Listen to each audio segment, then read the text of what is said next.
সাথে তোমরা হয়ে যাও। বিভিন্ন জায়গায় আল্লাহ তাআলা ঈমানদারদেরকে ডাক দিয়েছেন। এখন ঈমানদার কারা, মুমিন কারা? মুমিন কাদেরকে বলা হয়? ভাইরা আমার, বন্ধুরা আমার, আল্লাহ তাআলা মুমিনের সংজ্ঞা দিতে গিয়ে বলেন, ইন্নামাল মুমিনুনাল্লাযীনা ইযা যুকিরাল্লাহু ওয়াজিলাত কুলুবুহুম, নিশ্চয় ওই সকল লোকেরাই হলো আল্লাহর কাছে মুমিন যাদের কানে আল্লাহর নাম শোনার পরে তাদের অন্তরের মধ্যে কম্পন শুরু হয়ে যায়। সুবহানাল্লাহ। যাদের দিলের মধ্যে আল্লাহর নাম শুনলে আল্লাহর ভয়ে দিল কেঁপে ওঠে, আল্লাহর ভয়ে আল্লাহর নাম শোনার পর যদি কোনো বান্দার হৃদয়ের মধ্যে কম্পন শুরু হয়ে যায়, তখন ওই বান্দা দুনিয়ার কোনো কাজ করতে পারে না। আল্লাহর ভয়ে ওই বান্দা আল্লাহর কদমে সিজদায় পড়ে যায়। সুবহানাল্লাহ। যদি কোনো বান্দার মধ্যে আল্লাহর নাম শোনার পর তার দিলের মধ্যে প্রকম্পিত হয়, কম্পন যদি শুরু হয়ে যায়, আর এই কম্পন যদি রব্বে কারিমের দরবারে কবুল হয়ে যায়, ময়দানে মাশারে আল্লাহর আদালতে এই বান্দা মুমিনদের কাফেলার সদস্য হয়ে মালিকের তৈরি জান্নাতে ঢুকে পড়বে। জোরে গান আল্লাহু আকবার। আরো জোরে বলুন আল্লাহু আকবার। যদি আল্লাহর নামের কম্পন দিলের মধ্যে পাওয়া যায়, তাহলে আল্লাহ তাআলা ওই বান্দার মর্যাদা শুধু দুনিয়ার মধ্যে না, ওই বান্দার মর্যাদা জান্নাতের মধ্যে আল্লাহ তাআলা উঁচু বানায় দেয়। চিৎকার দেয়া বলুন সুবহানাল্লাহ। বিখ্যাত মুহাদ্দিস আব্দুল্লাহ ইবনুল মুবারক, যিনি বিখ্যাত একজন মুহাদ্দিসের নাম, যখন তার মৃত্যুবরণ হয়ে গেল, ইন্তেকাল হয়ে গেল, সমসাময়িক একজন আব্দুল্লাহ ইবনুল মুবারককে স্বপ্ন দেখলেন। স্বপ্ন দেখে আব্দুল্লাহ ইবনুল মুবারক আল্লাহর বান্দাকে বলে, ও আব্দুল্লাহ ইবনুল মুবারক, আল্লাহ তাআলা তোমার সাথে কেমন আচরণ করেছে? আব্দুল্লাহ ইবনুল মুবারক বলে, ভাই রে, আল্লাহ তাআলা আমাকে জান্নাত দান করেছে, আমি আব্দুল্লাহ ইবনুল মুবারক জান্নাতের মেহমান, আমি তারি গ্রহণ করতেছি। সুবহানাল্লাহ। ওই লোক বলে, আপনি তো বড় আলেম, আপনি বিখ্যাত একজন মুহাদ্দিস, এজন্য আল্লাহ তাআলা আপনাকে জান্নাতের এরকম নিয়ামত দান করেছে। আব্দুল্লাহ ইবনুল মুবারক বলে, না না, আমি বড় আলেম, এজন্য আল্লাহ তাআলা আমাকে বড় জান্নাত দান করে নাই, বরঞ্চ আমার বাড়ির সামনে একজন কামার, যিনি সারা জীবন কামারের কাজ করেছে, তারপরও আমার চাইতে বড় জান্নাত আল্লাহ তাআলা কামারকে দান করেছেন। জোরে গান আল্লাহু আকবার। আরো জোরে বলুন আল্লাহু আকবার। ওই কথা শোনার পরে আল্লাহর বান্দার যখন ঘুম ভেঙে যায়, চিন্তা করলো একজন কামারের জান্নাত আল্লাহ তাআলার বান্দার থেকে বেশি উঁচু হয়, কেমনে জানতে হবে। এজন্য সে ঘুম থেকে জাগ্রত হয়ে আব্দুল্লাহ ইবনুল মুবারকের বাড়ির সামনে চলে গেলেন। আব্দুল্লাহ ইবনুল মুবারকের বাড়ির সামনে যে কামার লোকের বাসা, তার স্ত্রীকে বলতেছে, বোন রে, তোমার স্বামীর এমন কিছু গুণের কথা বলো যার কারণে তোমার স্বামীকে আল্লাহর ওলি বানানো যায়। সুবহানাল্লাহ। এবার কামারের স্ত্রী বলে, আমার স্বামীর দুইটা গুণের কথা আমি জানি, দুইটা গুণ আমার স্বামীর মধ্যে আমি সব সময় দেখতাম। এক নাম্বার গুণ হলো, আমার স্বামী সারা দিন রোদের কারণে কামারের কাজ করতে পারতো না, আগুনের পাশে থাকতে পারতো না, এজন্য তিনি রাত্রিবেলায় আগুন জ্বালায়া লোহার কাজ সে করত। আর আমাদের বাড়ির পাশেই আব্দুল্লাহ ইবনুল মুবারকের বাড়ি। আব্দুল্লাহ ইবনুল মুবারক সারা রাত্র দাঁড়াইয়া আল্লাহর কদমে সিজদা দিয়ে রাত কাটাইয়া দেয়। আরো জোরে গান সুবহানাল্লাহ। সারা রাত দাঁড়াইয়া তাহাজ্জুদের নামাজে রাত কাটাইয়া দেয়। আমার স্বামী আব্দুল্লাহ ইবনুল মুবারকের এই নামাজের দৃশ্য দেখিয়া চোখের পানি ফেলতো আর বলতো, আল্লাহ তুমি তো আব্দুল্লাহ ইবনুল মুবারককে ফারাগাত দান করেছ, তাকে তুমি অবসরতা দান করেছ, আর আমাকে তুমি ফখরাত দান করেছ, গুরবাত দান করেছ। যদি তুমি আমাকে অবসরতা দান করতা, আমিও তোমার এমন বান্দা যে আমি সারা রাত দাঁড়ায়া তোমার কদমে সিজদা দিয়ে রাত পার করে দিতাম। সুবহানাল্লাহ বলবেন না? এই কথা বলতো আর কানতো। যখনই সময় পেত আল্লাহর কদমে ওই কামার সিজদা দিত। ভাইরে, এটা হলো আমার স্বামীর 1 নাম্বার গুণ।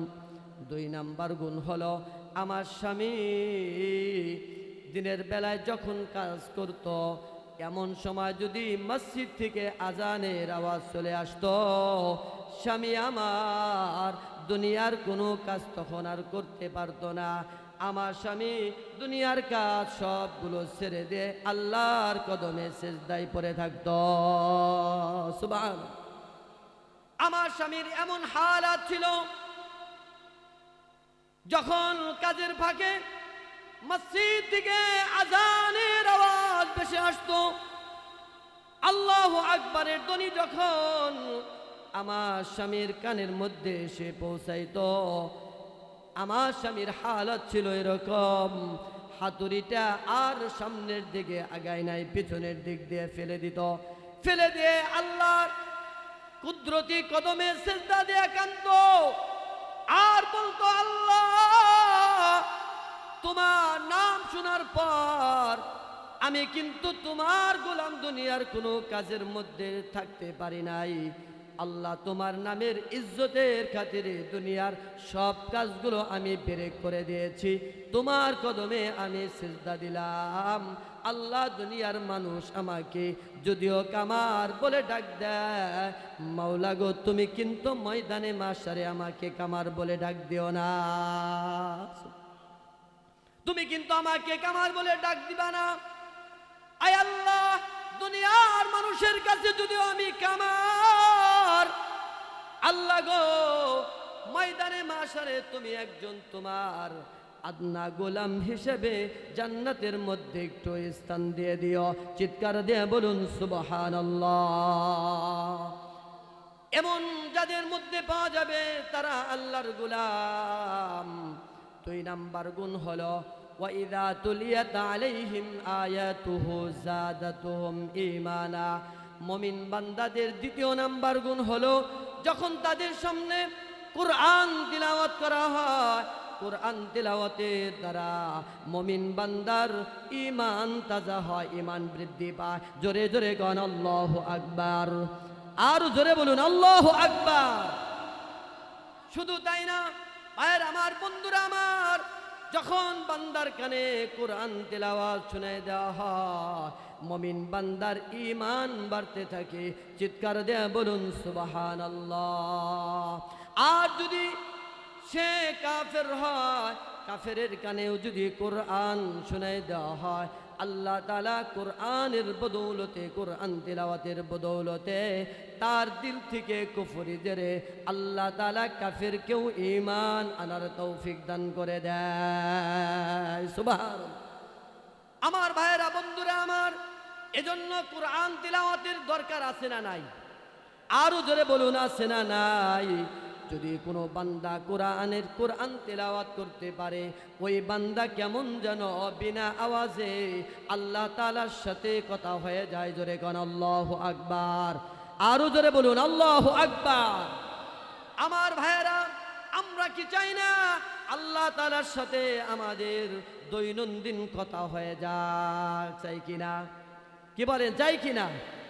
এর একমাত্র মাধ্যম হলো কালামে পাকের তিলাওয়াত। যদি কোনো বান্দা আল্লাহর কালাম পড়ে, কেমন যেন শব্দ ছাড়া বিনা আওয়াজে আল্লাহ তাআলার সাথে কথা বলে, জোরে কোন আল্লাহু আকবার। এজন্য কুরআন তেলাওয়াত আমাদের মধ্যে আমাদের অভ্যাসে করে তুলতে হবে। আল্লাহ তৌফিক দান করুন, সকলে বলুন আমিন। মুমিন বান্দার 3 নাম্বার গুণ হলো, মুমিন বান্দার 3 নাম্বার কোয়ালিফিকেশন, 3 নাম্বার গুণ হলো ওয়ালা রব্বিহিম ইয়াতাওয়াক্কালুন। মুমিন কাউকে কারো উপরে ভরসা করবে না, মুমিন কেবলমাত্র আল্লাহর উপরে ভরসা করবে, জোরে কোন ঠিক কিনা? যদি আল্লাহ মুমিনের পক্ষে হয়ে যায়, দুনিয়ার কাউকে লাগবে না। আল্লাহ যদি কোনো বান্দার পক্ষে হয়ে যায়, ওই বান্দার জন্য দুনিয়ার কোনো শক্তি লাগে না।